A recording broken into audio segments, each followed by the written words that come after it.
Welcome back to the podcast. We are here September 2nd, 2020. We're inching closer and closer and closer to your NFL fantasy football drafts.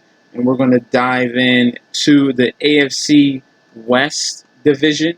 No, I lied. That was two videos ago. We're doing AFC South division. I apologize for that. So, this one is very, very sneaky. Very, very sneaky. We got teams like the Texans, we got the Colts, the Jaguars, who are clearly tanking, and the Tennessee Titans.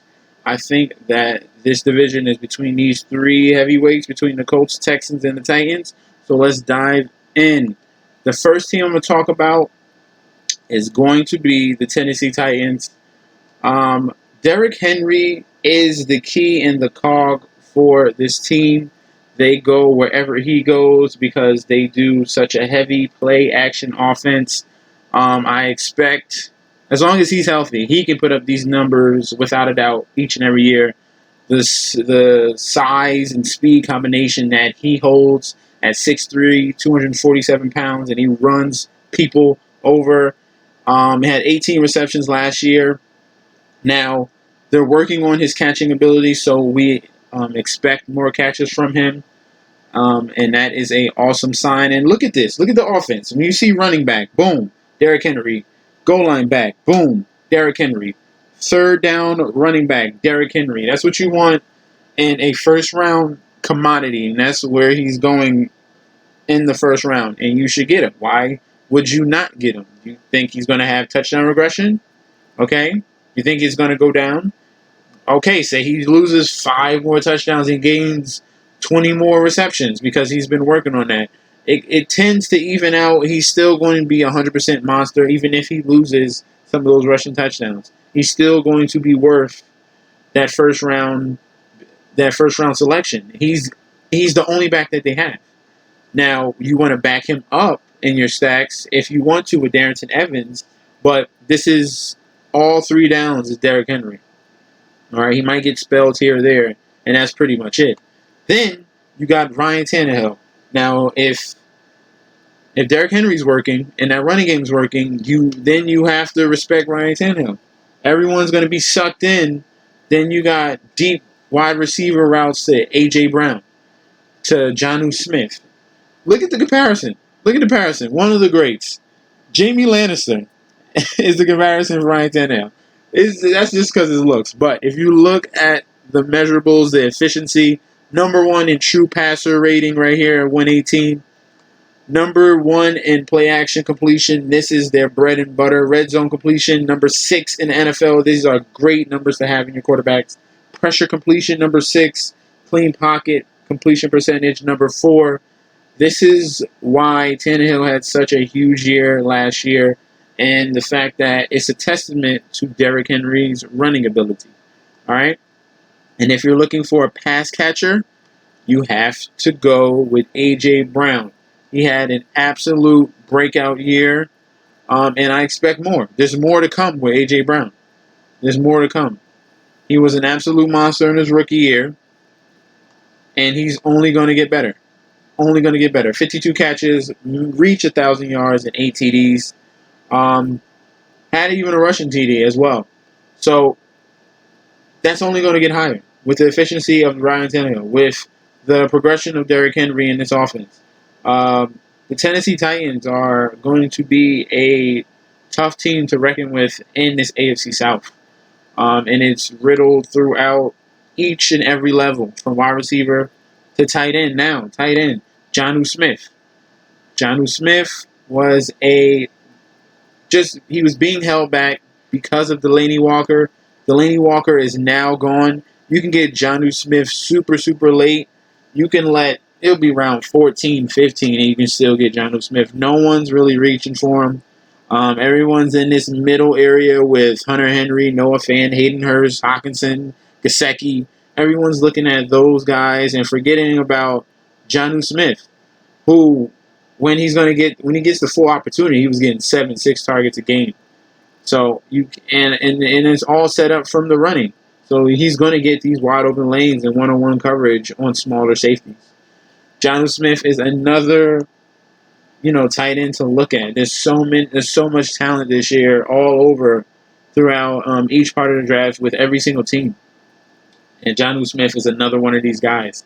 So I really, really like the Tennessee Titans stack. It's very doable. You get Derrick Henry in the first. You get A.J. Brown in that third or fourth area. You get Tannehill super late, round 15. Jonnu Smith super late. And that's pretty much all you need. Okay? The next team I want to go over in this stack, this is getting a lot of hype right now. It's getting a lot of hype. This is going to be a bad team defensively, which is going to lead to a lot of negative game script for Gardner Minshew trying to make a comeback, throw up some points. They're going to be in 2-minute offense for a lot of their games. Jacksonville is thrown away this season, absolutely. They just cut Leonard Fournette, so don't even look at that.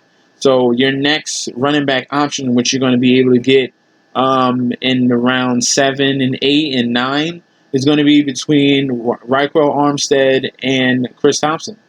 So technically, I'm not really caring for Raquel Armstead. I'm more leaning toward Chris Thompson because of connection with Gruden and the fact that they're going to be in situations where they need to throw the ball. Of course, they're going to still run, but Armstead is not that much of a talent at all. And clearly, they didn't really care for a running back. They looked at their running back stable and it was like, oh, we can get through with these guys and not pay Leonard Fournette, who they used the top number 4 pick in the draft and could have got Watson. They could have got Mahomes. So it was to make that kind of move, that type of cut. That's a huge hit for them. And now I don't even know. You go for Lawrence. This is a big year for Minshew. He's going to have to step up. But it's going to be hard for them to say no to Lawrence because this is going to be a bad team. Very bad. Now, since they're going to be in bad game strips, you need to look at wide receivers. And they have 2 very, very good ones. One is a rookie and one who just had a crazy breakout year, DJ Shark. DJ Shark is going in that 5th round area. You can get him. Right, he's going like 5th or 6th. He's going right after Terry McLaurin, T.Y. Hilton, guys like that. And as you can see, 73 receptions, 1,000 yards. So it wasn't like these, 50 receptions in 1,000. No. He got the work. He got the targets, game after game. 10, 7, 8 TDs is very solid. 15 targets in one game, 12, 9. This is because they're going to be down, and they're going to be down even more now. And Minshew Mania is going to be running out that pocket looking for guys to throw to. Shark is one of them in that 5th, 6th round. And Chenault is going absolutely undrafted. This guy out of Colorado is an absolute beast. Has some potential to be used at the running backs area. He has some great comparisons. Let me see what they got. Because the Player Profiler has some pretty funny comparisons. Let's see what they have for Laviska Shenault. This guy's an absolute monster. I cannot wait. I watched him in college. A.J. Brown. There you go. We just talked about the guy. Thank you. This proves my point. Get this man. He's literally, you can get him in the last round. Get Laviska Shenault right now. This man is going to be an absolute monster as long as he stays healthy. He has a little bit of an injury problem, but this dude is a problem, absolute workhorse at the wide receiver position. Very, very underrated, and no one really knows. And this is, please, I see the little question mark. Please, you double check. Right before your drafts. He should be fine. He's going to be fine. But it's a flyer, late flyer. And this dude has tons of upside as the number 2 wide receiver in this Jacksonville offense. I'm not really looking at Eifert like he's there. I'm kind of like off this train. He can have some boom weeks. He'll be up and down, but this is not really a guy I'm looking for. There's tons and tons of tight ends to look for. Eifert, where is he? Where is he on this list? He's not even top 20. He's not even, I don't even know why for this. He's definitely not top 15. Yeah. This guy is nowhere to be found. Cole Kmet is going after him. No one's drafting Eifert. Okay, if you want to take that shot, by all means, go ahead, boo-boo. But I'm really just focused on Minshew, Shark, Chenault, and Chris Thompson for that PPR upside. And they like him in the red zone. All right, if you paid attention to the training camp, they like him in the red zone situations. The next team I'm looking at in the stacks, this one is going to be very sneaky. I like it a lot. The Indianapolis Colts. No one's talking about the Colts. Everyone's just shitting on Phillip Rivers. This is a situation which is a match made in heaven. This is a sleeper team that can make a big, big run in the AFC. Phillip Rivers behind that offensive line, blocking for him, is going to be an absolute problem. All right? I understand people love Jonathan Taylor. Okay? He is still behind Marlon Mack. It is going to take some time. They still, watching all the training camp reports, they love Marlon Mack still. Jonathan Taylor is being utilized, him and Nyheim Hines, but there's question marks with Jonathan Taylor's pass catching ability. He is coming into this situation where he's dropping balls practice after practice after practice. Go ahead and look. Read the reports. All right? I understand he's going in that 4th, 5th round. Be very, very careful. Okay? Be very careful. You can get Marlon Mack in round 9 and get you a guaranteed starter for right now, at least for the first couple weeks, before Taylor just blows up, if he does, He's still behind a running back, okay? Everyone's just going goo goo and gaga. I understand. I love him too. I want him, but at the right price. All right? Next. We forgot. We forgot about T.Y. Hilton. We forgot about T.Y. Hilton. And this guy is getting so disrespected. He's going in that range. When was the last time you see T.Y. going round 5, 6 where Shark is going?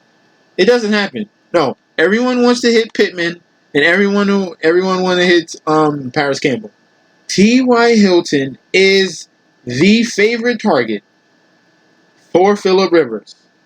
Absolutely hands down in the training camp reports, every single scrimmage, every single practice. These two guys are connected like this. It is almost ridiculous. T.Y. Hilton is an absolute steal where he's going right now. Absolute steal. Top 10 wide receiver potential with Phillip Rivers getting blocks, getting time in the pocket. Get out of here. Get out of here. Half the reason why he was throwing interceptions last year is because that line sucks with LA. Are you kidding me? You're getting time. You have the best line. You have a great run. 2 good running backs. And you have T.Y. Hilton, the speedster. Get him now. Get T.Y. Hilton now. I mean it. There's absolute still in that 5-6 round. Let him keep going there. Rivers, he's going undrafted. He's going before Ben Roethlisberger, before Joe Burrow. He's going to be there. You don't have to worry about that. He's going to be there. The potential is still there. Not an MVP year, but the volume is going to be there.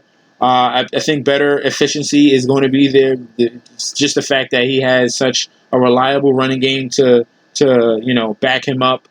And he just doesn't have to, just don't mess it up. You guys are going to win games. All right? Run the ball. You have a solid defense. And then the connection that I've been seeing between you and Hilton, and then you still have Michael Pittman, who's an upcoming star, and then Paris Campbell, who's going to be your slot guy. Very dangerous team right here. This is my sleeper late in the drafts in round 13, 14. You can get Paris Campbell. This is a nice stack, a very cheap stack, okay? Early, you get the running backs for the Indianapolis Colts in round 5, in round 4. And if you want Mack in round 9, and then in these late rounds, get you Paris Campbell, okay? And then the all reliable. You know they run 2 tight ends. You know they always do. Jack Doyle, Eric Ebron. Every year, there's always two. Okay? Jack Doyle is the consistent guy in this offense. Phillip Rivers will find him. I'm not that very bullish on Jack Doyle. I'm more focused on these wide receivers and running backs for the Indianapolis Colts. But if you want a couple points here and there, Jack Doyle, it's really not. You don't really have to go here with the tight end. Just focus on these three. Okay? You get T.Y. Hilton, Campbell, Taylor, and Mack. These guys have all, even Hines, they all have potential. Okay? They all have potential. Next, last but not least on the stack, I'm forgetting the team. Oh my God, the Texans. Are the Texans even here? I think they play Monday. They play in that early game. Let's see if we can get to that.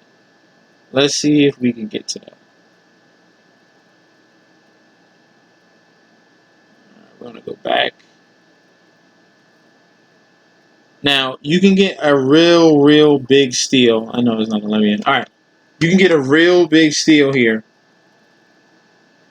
First, you got to lock up the QB. Texans might be they're like top 5 stack because of how cheap you can get these guys. Okay? Deshaun Watson is going in at round 5, 6. Okay? More likely round 5. People are snagging him right up. He's one of the first earlier quarterbacks right after Russell Wilson to get snagged up. Between them two, Wilson and Watson, and then Kyler Murray falls in right after that. But David Johnson, don't really love him that much, but you can go ahead and get him where he's at. They did trade for him for a reason. He is going at pick overall 44, which is a very good price for him. Running back who's going to get first and second down work. Duke Johnson is a very good PPR option, very late. But David Johnson, if you still believe in him, is going to be getting that first and second down work. Okay. The guys I really want are these wide receivers. The upside is there. Everyone is falling off of this team just because they gave away DeAndre Hopkins. This leaves an opening for a bunch of targets. Ridiculous amount of targets. Will Fuller in round 6 you can get. I love him a lot. You can get Randall Cobb is going undrafted. You know that connection between Deshaun Watson and slot wide receivers. You know what's there. And then Brandon Cooks is a very, very sneaky option. Very consistent year in and year out. 1,000 yards. Just as long as he stays healthy, he is going to be definitely an option for Deshaun Watson. A lot of question marks, but the potential is there. You have Brandon Cooks with concussions. You have Will Fuller with weird extremity injuries. Randall Cobb is looking like the significant, consistent cog in that wide receiver group right now. All these guys are going late. Like I said, you can get Will Fuller in around 6 and 7. Brandon Cooks is going right behind him in those 2 rounds. And then Randall Cobb, no one's drafting him. No one's drafting him. We saw what Deshaun Watson did with Kiki Kuti. All right? It's there. Okay?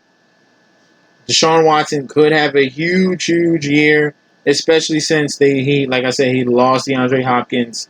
He's going to a situation where if he goes off again, that's going to account for him in his MVP because he did it without DeAndre, and we thought DeAndre Hopkins was such a big proponent for Deshaun Watson. If he does it without him, and despite a Bill O'Brien's stupidity, that's going to be very, very big for him. He still has the rushing upside. He has the arm. You saw what he did against the Bills. This guy's magic. Okay? And that is the breakdown. That is the breakdown for the AFC South. I really, really like the Texans, the Colts, all of them. They're all good stats. It's just so much talent. It's up to you. So pretty much whatever your preference is as your main wide receivers, I'm pretty sure you guys are going for DJ Shark. I'm pretty sure you guys are going with Will Fuller. Okay? Pair those guys with their quarterback. Okay? You want correlation. It's going to work in best ball. It's going to work in DK. It's going to work in season long.